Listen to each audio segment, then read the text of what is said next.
Hello, good evening, and welcome to Game on News Central Television. My name is Babatunde Koiki. Thank you so much for joining us, because together for the next 1 hour, we'll be traversing the world of sports, bringing you all the latest, breaking, hottest news from the world of sports that has been happening over the last 24 hours or so. Don't forget, we're streaming live on YouTube, which means anywhere in the world you are, any continent, any city, you can join us. And of course, you can use our social media handles, X, Instagram, and of course, Facebook.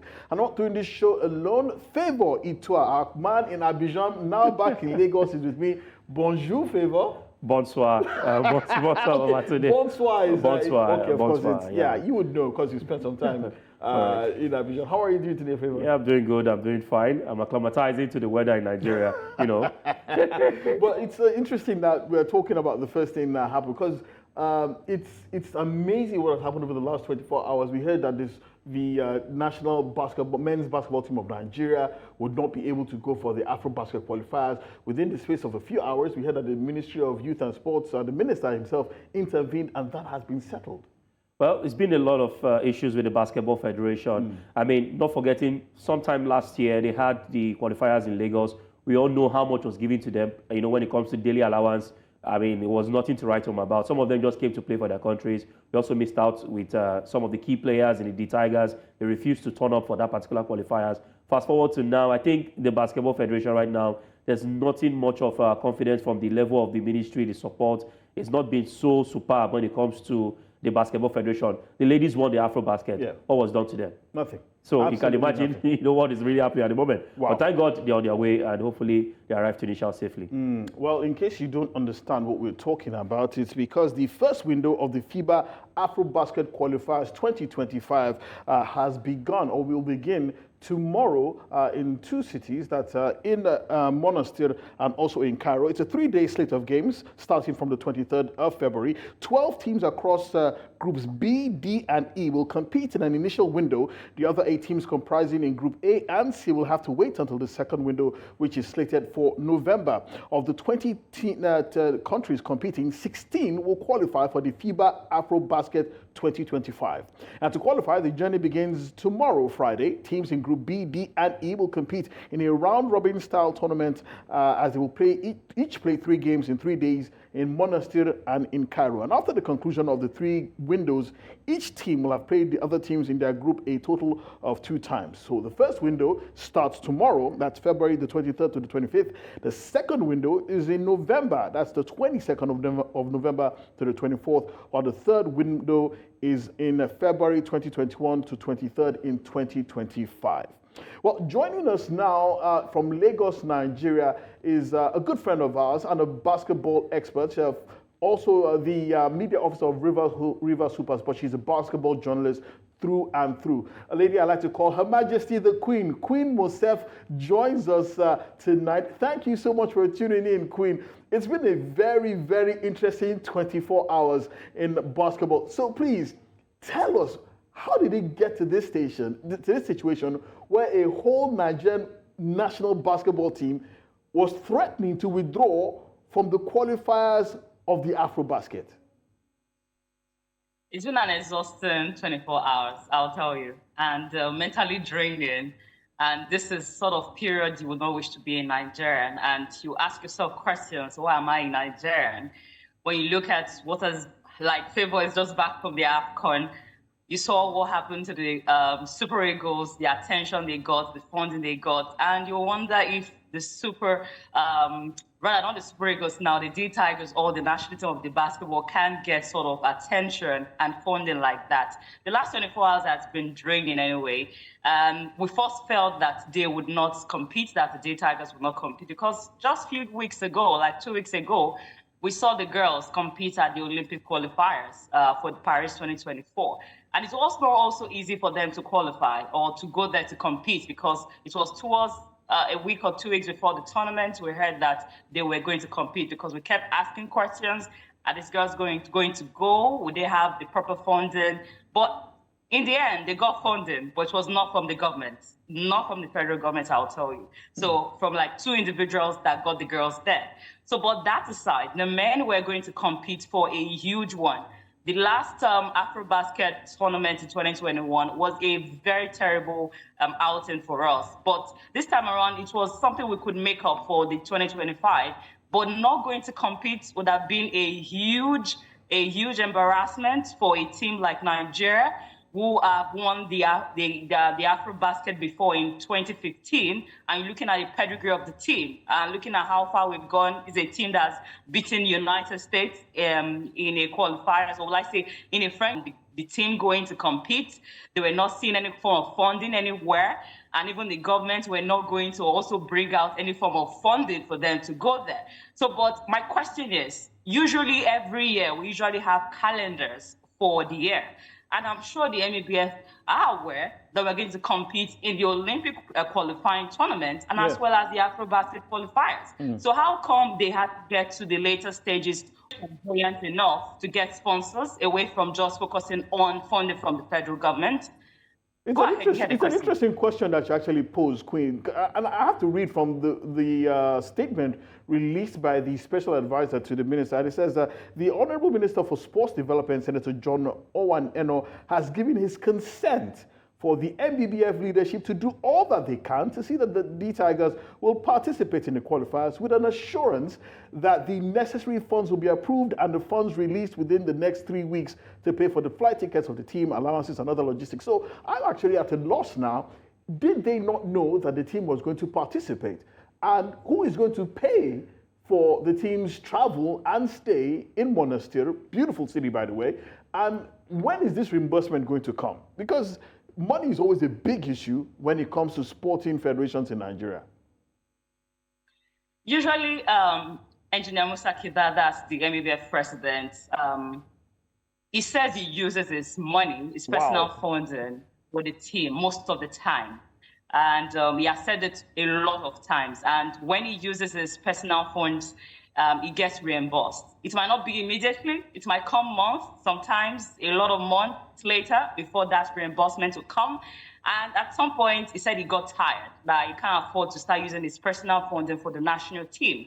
And then he can't afford to do that where he knows that he's not sure of when his monies will get back to him, and he's still being owed a lot of money. But the thing is that you always get that reimbursement. But the thing is, outside of your personal funding, can the marketing or the marketing team of the national team get to work where we can have sponsorship for the national teams, or even for the league, like we've always complained? Wait. Because the reimbursement Queen, will come. You and I know that the Nigerian Basketball Federation has been in chaos for quite a long time. Which sponsor would want to touch a league that you have no guarantee when it's going to start or when it's going to end, or which faction is going to bring a lawsuit?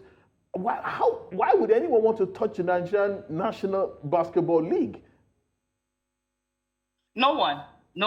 And if I was a private individual or running a private firm, I wouldn't put my money there. I wouldn't even put my money in the Nigeria Basketball Federation, because I would want to put my money where I know that I'm sure I'm getting a refund, or will I say getting the essence of my money being put into it. And then it's not a chaotic sort of federation, no infighting, no battle, no tussle. But this time around, they've been battling for the last going to 6 or 7 years, battling with different factions.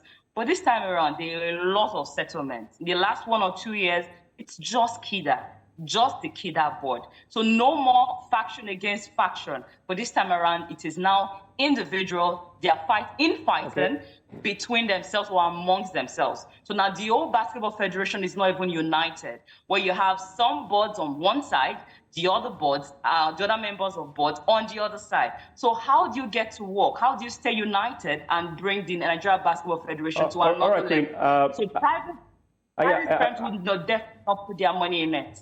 All right, Queen, I do like to come from this angle. Over time, we've talked about sponsorship. We've talked about, having to, get sponsors for our national teams, especially now basketball. Musa Kida is well connected. We know that already. I mean, shouldn't he be thinking of using his connection to bring sponsors? We saw that with Amaju Melvin Pinnick at some point in time. He used his connection to get sponsors to the Super Eagles of Nigeria. And then secondly, every year we have budgets defended, right there in the Senate. This is the budget for sports this year, and you get to approve that budget. How about also the angle of the sports ministry allocating this budget to different federations so that you know that this is the money meant for basketball this year. Don't come to me for any money. This is the money we've allocated to basketball. This is the money we've allocated to, boxing, wrestling, as pertaining to the calendars. I mean, don't you think there's something wrong with either the angle of the federations or the ministry not synchronizing or coming together to agree on what should be allocated to each of the ministry, each of the federations in Nigeria, and also Kida using his connections to get sponsors for the national team? From the ministry point, I think it's about football and others. Taking football as the only one sole and major sport ahead of the others, while others will just have to feed from the crumbs that comes from football, which I understand that Nigerians majorly are football lovers. 90% of us are football lovers, so the rest of us will just have to manage with the little coming from the federation or from the ministry. So I think it's now on the ministry, really. Can they afford to have the budget whereby to spread across different sports? Like you mentioned in your first question, let me just link it to your first question. We're even going too far to Amajipinic. I would want to compare the Nigeria Basketball Federation or the Nigeria Basketball to the Handball Federation, because it's just like another sport away from football. Because if you are trying to compare them with football, it would be like, okay, that's a huge disparity or a huge difference. So let's look at other sports that is not football. Look at handball. Look at what they are doing with handball. Look at what Samuel Chill is doing with handball. True. He's a trusted person in the private sector, whereby he can even attract sponsors, though he uses his personal funds. But he can always come out to say, okay, yes, who can I fall back to? Who are those people I can fall back to that would sponsor the national team?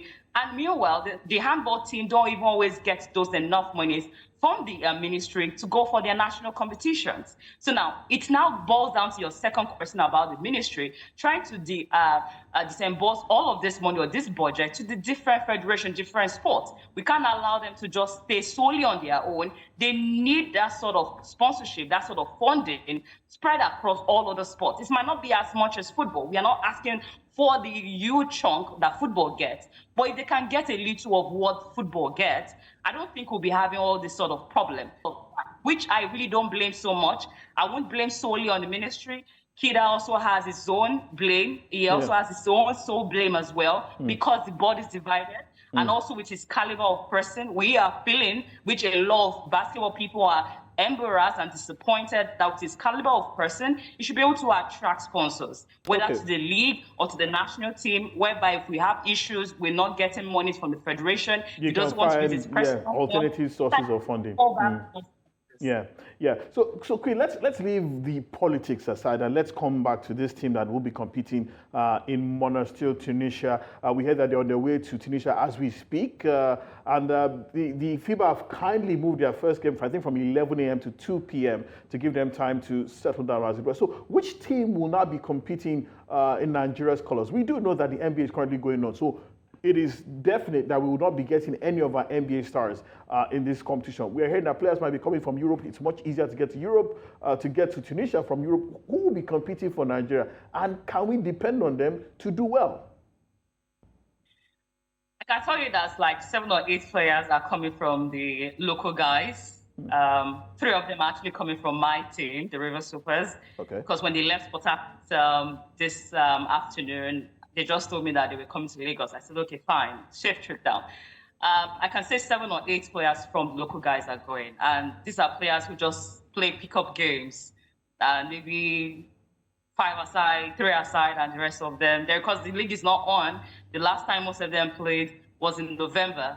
Apart from maybe invitational tournament here and there, just this pickup here and there that they've been playing. So really, at these players you really want to use, I'm not saying talent-wise they are not good enough, but because of preparation is actually poor. Like I was speaking to one of my players, I'll be like, have you been training? He said, just pick up games now. No matter Saturday pick up games. I'm like, that's what we're going to play tomorrow. And we're just laughing over it. This is what we're going to get tomorrow. And he was just telling me, I'm not going to kill myself. I'll do what I can. And you wouldn't blame these players because you can't expect too much from them because the preparation is very poor. Yeah, Queen, just could you take a look at your screen there? Those are the teams that Nigeria will be facing. We'll be facing Libya. Now, first game tomorrow at 2 p.m., followed by Uganda, that's, I think, on Saturday. Then Cape Verde on Sunday. Do we have enough in our tank to overcome these teams? Seriously? I will knock off the game against Cape Verde. I don't see us having a chance in that one. Wow. I've already knocked off that one last time. We don't have a chance. Cape Verde are number 7 in the in Africa at the moment. The last Afrobasket, they finished 4th.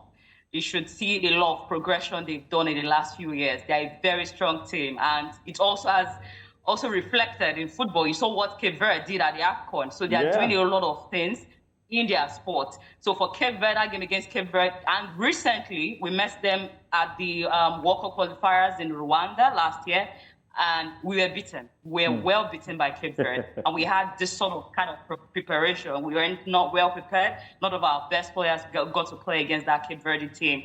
But that game, I think, is off.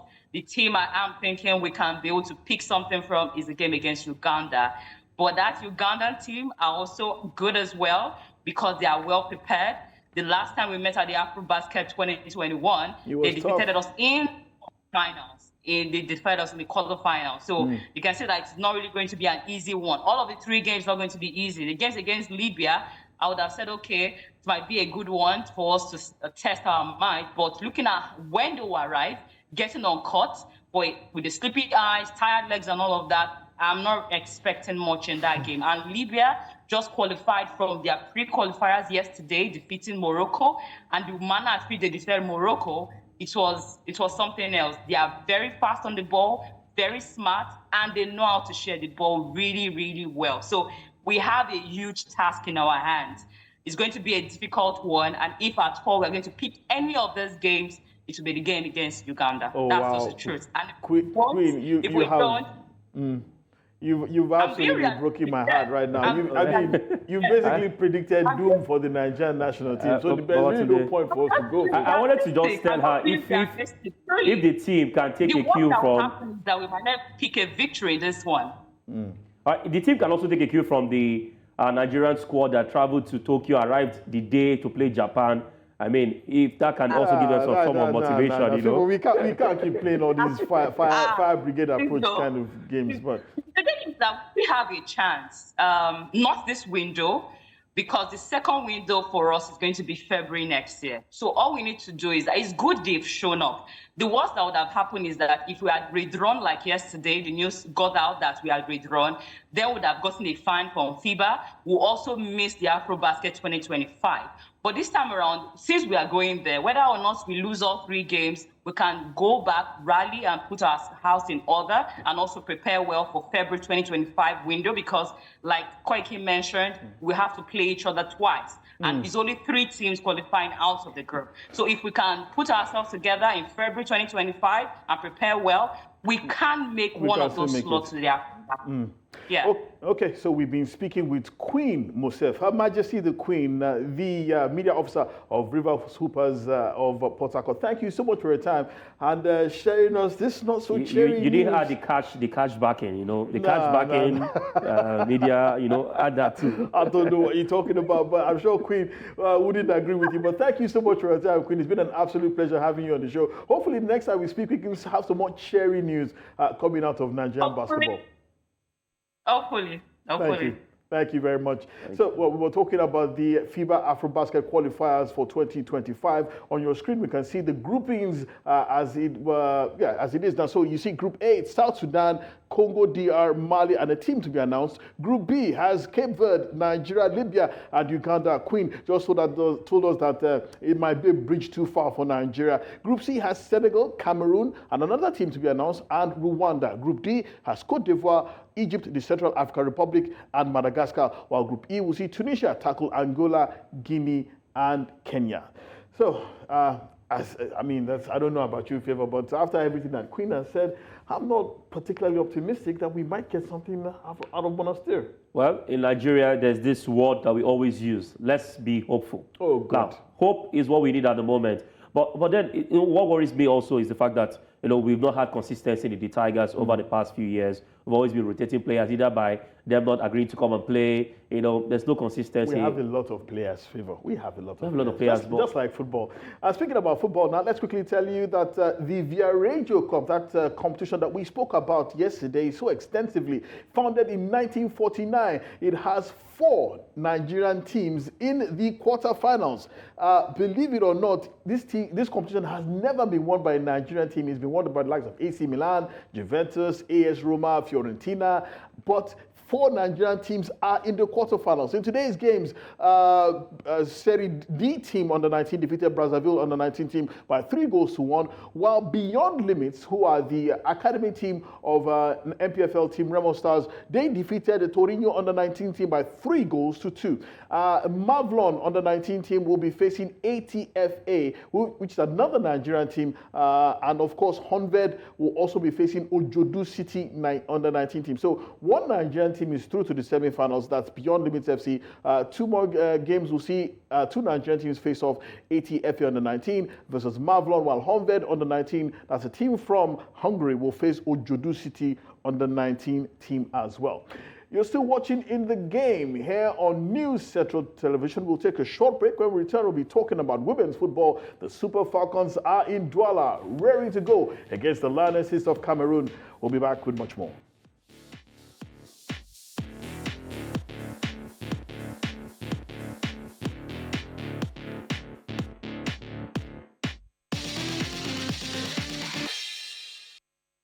Thank you so much for staying tuned. You're still watching Game On here on News Central Television.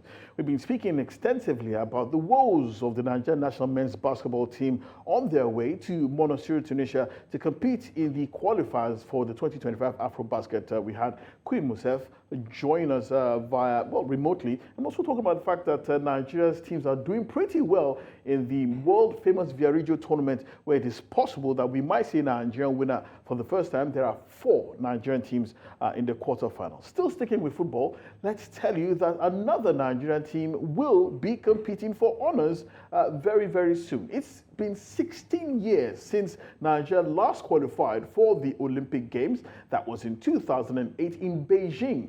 But another Nigerian team is on the march. It is the Super Falcons of Nigeria. They are currently in Douala in Cameroon, where they'll be facing old foes, the indomitable Lionesses, for a chance to qualify for the Paris 2024 Olympic Games.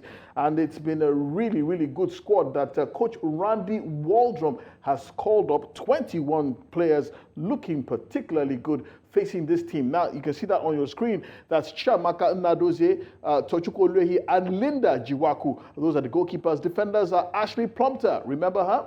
And Akudo Ogbonna, who plays for Remo Stars Ladies. Michelle Alozie, everyone loves Michelle. Osinachi Ohale, who I like to call clearing and forwarding. She's in that team as well as Rofiat Imura and Tosin Dime, who is an excellent central defensive partner for Osinachi Ohale. Midfielders include Halimatu Ayinde, who sadly missed the FIFA World Cup, but she's back and better. Christy Uchebe, Jennifer Echegini, who plays for Juventus, scored for them recently. And Deborah Abiodun, Mighty Sparrow, remember her? She was also one of the key players at the last Women's World Cup, received that unfortunate red card. And there's Rashidat Ajibade, who plays for Atletico Madrid Ladies, and Tony Payne, another player I particularly like. I like to think of her as Nigeria's Edgar Davids. For forwards, there's Asista Toshuala Agbabola, reigning African Women's Footballer of the Year, Uche Nakanu, Monday Gift, and Ristola Babajide, Ifeoma Onumonu, and Esther Okoroko. It's a strong, solid-looking side, Favor, and I think they are more than capable of getting a result in Cameroon. Yeah, I agree with you. I mean, Randy Waldrum, in as much as he didn't bring these players on board in terms of sending invitation until after the extension of his contract. They've also gotten good players from the goalkeeping department, one of the best goalkeepers in the women's category in the world today. Chiamaka Nnadozie, she's fantastic. She's also got Champions League experience, bringing coupled with what she did at the World Cup. And then you look at also the defense. I think it's mixed with experience and youthfulness. Tosin Deme, she's also a young player. Not forgetting also Osinachi Ohale, who have played in lots and lots and lots of tournaments, close the World Cup, And not forgetting also, Michelle Alozie is also there. One lady who, of course, when it comes to the internet, Nigerian men always go so go gaga. But when it comes to the field of play, she knows how to do her job. Yeah. She's also gotten some experience also in the ranks of the Super Falcons. Then the midfield, I also like the midfield too. You talk about Deborah Abiodun. I watched her in the days with Rivers Angels before she made that move to the US, thanks to the coach of Super Falcons, Randy Waldrum. She's been consistent. She keeps improving day after day. And, I like, energy in the midfield. Then Alibatu Aide, a lady who, of course, has played with Super Falcons for a long time. She played one of her best games in the 2018 Nations Cup in Ghana, where she was formidable with Ngozi Okobi in that midfield. So you can expect her to bring her experience, to the team. Not forgetting Jennifer Echegiri. Yeah. I think Jennifer Echegiri gives me the vibes of Rita Chikwelu. I mean, in a way that... yes, the physique, and then also what she brings a lot of energy to the midfield. Absolutely. Ball recovery is superb. Not also forgetting Christy Ucheibe. We saw the best of her at the just concluded FIFA Women's World Cup in New Zealand and Australia. She's also one lady who can also go forward, a box-to-box midfielder. But look in at that team. forward favor. I mean, it's a really strong forward line. Assistant Oshoala, Uchenna Kanu, Monday Gift, Amorisola Babajide, Ifeoma Numonu, Esther Okoronko, capable of getting goals anywhere. Yeah, capable of getting goals. And the good thing about this particular forward is the fact that the last time Nigeria played Cameroon at the 2016 Africa Cup of Nations finals in Yaoundé, Assistant Oshoala, yes, she was still young at that time, but she played in that finals, so she's probably expected, to see more from this particular game. Uchenna Kanu, yes, she's not as old as Assistant Oshoala, but she has also shown that she can go for goals. She's doing it so well in the North American region in her club side. She has moved to different parts of the country, from Spain to the US to Mexico. She's also got that energy. She can also beat the defenders. But the gift, yes, she's growing. She's also somebody that's understudied Assistant Oshoala and Rashida Najimade from FC Robo Queens up onto the... But interesting, there's no place for new Madrid signings, Oyene Zide and Ajakaye as well. Well, I think for now, maybe they just allow them to, settle in and all sign their deals and contracts, not to, distract them. Don't forget, there's a particular window for you to sign this contract. True. So instead of bringing them to the team where you know that you still have the top players that would likely start ahead of you, and you might not even get an opportunity to play the game, I think we should just allow it. This is time for serious business. We need more of experience, playing against Cameroon, because we're playing first away from home. And if you remember, in London 2012, Cameroon stopped Nigeria from qualifying for the Olympics. Yeah. And we don't on penalties. So it's at the moment we need to get the job done. And the good thing is we're coming into this particular qualifiers on a very good form. Our last qualifiers we won against Cape Verde in Abuja. Before now, we also did well at the World Cup. We didn't lose in 90 minutes at the just concluded FIFA Women's World Cup. That's a good aura for the Super Falcons of Nigeria. And the coach is back. Yeah. He's back with his mojo. We hope he can bring up with his team. I hope he can be able to put the chest out of the fire. Yeah, and all his key players are there. Tony Payne, Imura, Osinachi Ohale, goalkeeper Nado's here as well. But let's quickly tell you that just before tomorrow's match, the typical pre-match press conference was held where Coach Randy Waldrum and his captain and goalkeeper Nadozie Chiamaka addressed members of the press, and both of them sounded pretty confident that Nigeria would be doing well over the next 2 legs in order to progress to the final qualifiers. I think the players really came together through the World Cup, and I think they believe that we can be successful as a world power moving forward. And having said that, we have much respect for Cameroon. Obviously, at the last AFCON, we beat them in a very close game to get to the World Cup, and we know what they're capable of. So we understand the challenge, and we respect them very much. But I believe our players are very confident and very in a very good place mentally. Yeah, I'm so happy to win this award, and yeah, that is bygone. That was last year, and this year we'll have a new goal, and all the focus now is on tomorrow's game. And the girls are happy, everyone is happy. The coach has started a loss, so hope tomorrow we'll implement everything in the game, and we are hopeful that we'll get something out of it. Thank you.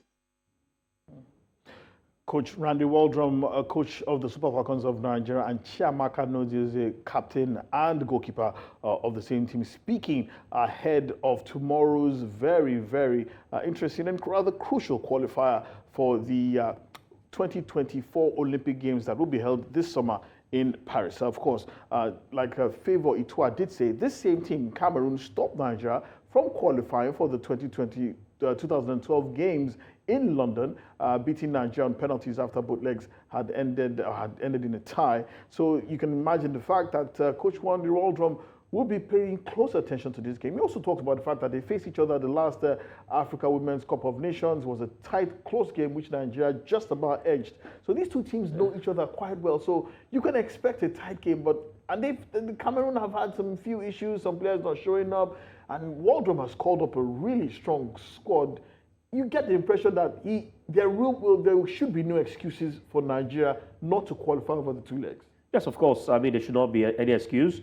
And don't forget, Ojora Chut, one of the key players in the Cameroonian squad, has pulled out of that game due to injury. And that player, of course, is a good player for Cameroon. Not also forgetting, you talked about the records and the rivalry amongst these two sides. One key thing to note is, after the 2016 finals that Nigeria won, they met again in 2018. And that particular time was in Ghana in the quarterfinals or the semi-finals that led to the finals against South Africa. Yeah. Nigeria also went past them via penalties at the Accra Sports Stadium. Now, fast forward till now again, Nigeria is also playing. Don't forget also the men's team defeated Cameroon that just concluded the Nations Cup in Abidjan. That Francis and Ghana will also be facing Joshua. So it's Nigeria, Cameroon. And right now, I know Samuel Eto'o is the federation president. He will also be doing a lot to ensure that his girls go past Nigeria. I don't know how much of support they will get, because of course some will say it's women football, but over the past few years we've also seen the turnout from Cameroonians, when it comes to women's football in the country of Cameroon. So the 12th man on the day will definitely count for the girls against the Super Falcons. Okay, we're looking forward to that particular game, and we're hearing news out of Cameroon is that the mind games have already begun. We heard that after the Super Falcons training today in Douala, the driver for the team bus, who is Cameroonian, was missing for almost 30 minutes, leaving the team milling about and unable to leave to go back to the hostel and freshen up. They said they eventually found him somewhere where he was enjoying himself. Couldn't speak a word of English, but they managed to convince him to get back into the bus and drive the team back to their hotel. So the mind games have already started. This is Africa. We always take every advantage that we can find. Still talking about the Olympic qualifiers, let's quickly move over to Ghana. A story we covered yesterday about the Black Queens of Ghana being owed match bonuses from as far back as last year. Well, we can tell you conclusively that Ghana's Ministry of Youth and Sports has finally paid off the outstanding bonuses owed to the Black Queens. Reports say that the players all the players in camp each received a check for 85,000 cedis. That's the equivalent of $7,500. Don't forget the Black Queens will be facing their Zambian counterparts tomorrow as well. We heard that the checks were presented to them in their hotel today. The team had been owed bonuses since October 2023 when they qualified for the 2024 Africa Cup of Nations as well as the final round of the Olympic qualifiers. And the payment comes on the back of the team's threat to boycott tomorrow's match against Zambia. But in face of that, the Ministry of Sports and the authorities decided to intervene. FIBA, I don't know what it is about African football, especially in Sub-Saharan Africa. Why do these things always come up? It's so sad that in 2024 we are having issues like this. As it is in Ghana, so it is in Nigeria. Initially some would say it's peculiar to Nigeria, but we've seen it happen even at a particular point in time in South Africa. Remember the Bayana last year, they also had a protest to get their bodies from the South African FA. Boycott. So I don't know why the federations of different parts of Africa do not ensure that they put their house in order or ensure that monies are given to players as at when due. This is not rocket science. Monies are being made available to ensure that we have a smooth running of football in different countries, but it's so peculiar that in Africa, it is different. The interesting thing, FIBA, is that if you do speak to some of these football administrators, they'll tell you a typical Nigerian response. If easy, do it. That if it was that easy, why don't you come and do their job? When they were vying for this post, they had manifestos that said, or that says that we'll do that, we'll do that to ensure that we have a viable system for football to thrive. I mean, this is not, and for the Ghana FA, I think they're also focusing more on getting a coach for the Black Stars of Ghana, instead of also looking at other teams in the country. Well, we'll try. I hope that the Ghanaians will try and sort that out as quickly as possible. That's talking about the coach of the Black Stars of Ghana. But thankfully, they have resolved the issue of the Black Queens, and they will face Zambia tomorrow. Still talking about women's football, let's also tell you that another qualifier is also going on in another part of the world. In Dar es Salaam, the Banyana will be facing their Tanzanian counterparts as well for a chance to qualify for the same 2024 Olympic Games in Paris. They'll begin their quest for a place against Tanzania tomorrow. Of course, the South African national women's team reached the third round of the qualifiers, and they're one of Africa's finest teams as well. And one of their key players, Jermaine Seposewe, was speaking to journalists after their training today, saying that she expects her teammates to do pretty well against Tanzania.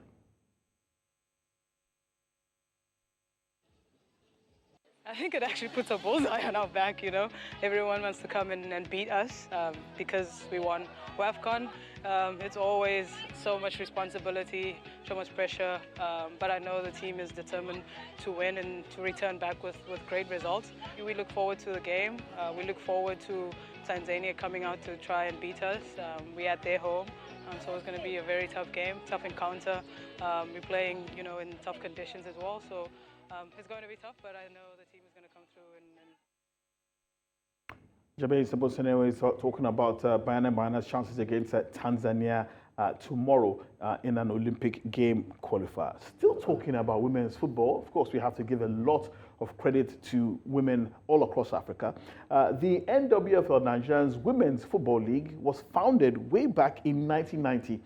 It is Nigeria's premier and one of Africa's finest football competitions. It's played a pivotal role in developing not only the national team, but also producing some of the finest footballers that the African continent has ever seen. It's currently under the leadership of its chairman, Nkechi Obi, and she was speaking to this man right here, Favour Itua, recently, and talking about the plans that she has for growing the NWFL as quickly as possible. Interesting journey, in the sense that, you know, we did make some promises that we'll try to start the league the day we put on the calendar, which we did. We put our league on TV, we put this opening match on TV with a view to using that to market the league and see if we could get broadcast partners, and that is still ongoing. We ran the first stanza of the league, and you all could see from the results, there were away wins, there were, you know, really interesting results, and there was heightened interest in the women's league. So, all in all, I would say, so far so good. Let's see what the second stanza brings, and at the end of the Premiership, hopefully we'll have started the Championship by then, and then also started the States League that should be our grassroots league. PIM, the first one, and that now we're using that as a marketing tool. So you know how this thing is.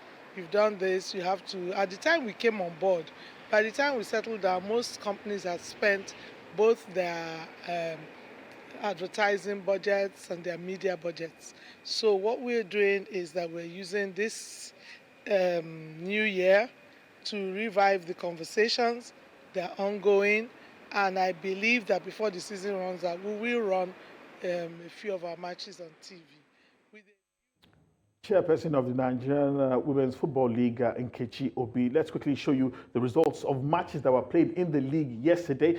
Very quickly, Nasarawa Amazons thrashing Nigeria Tels by 5-0. Dana's Ladies beating Confluence Queens 4-2. Adamawa Queens were also 2-1 better than Abia Angels, while Royal Queens and Heartland Queens played out a goalless draw. Those were results in Group A. In Group B, it was FC Robo Queens, one of the most famous teams in the NWFL, defeating Edo Queens 1-0. Delta Queens Queens beating Equity Queens 2-1. Bayelsa Queens also defeating Sunshine Queens by 2-0, while Rivers Angels defeated Remo Stars Ladies by 2-0. Results from yesterday's matches played in the NWFL. Let's move on very quickly. Matches were also played in the UEFA Champions League last night as well. Round of 16, we saw Arsenal succumb to a late goal by FC Porto, losing 1-0, while Napoli and FC Barcelona played out a 1-1 draw. And guess who scored Napoli's goal? A man who could only score one goal throughout the Africa Cup of Nations. He's back in form for Napoli, Victor Osimhen, and he scored that goal that brought them parity in that game against FC Barcelona.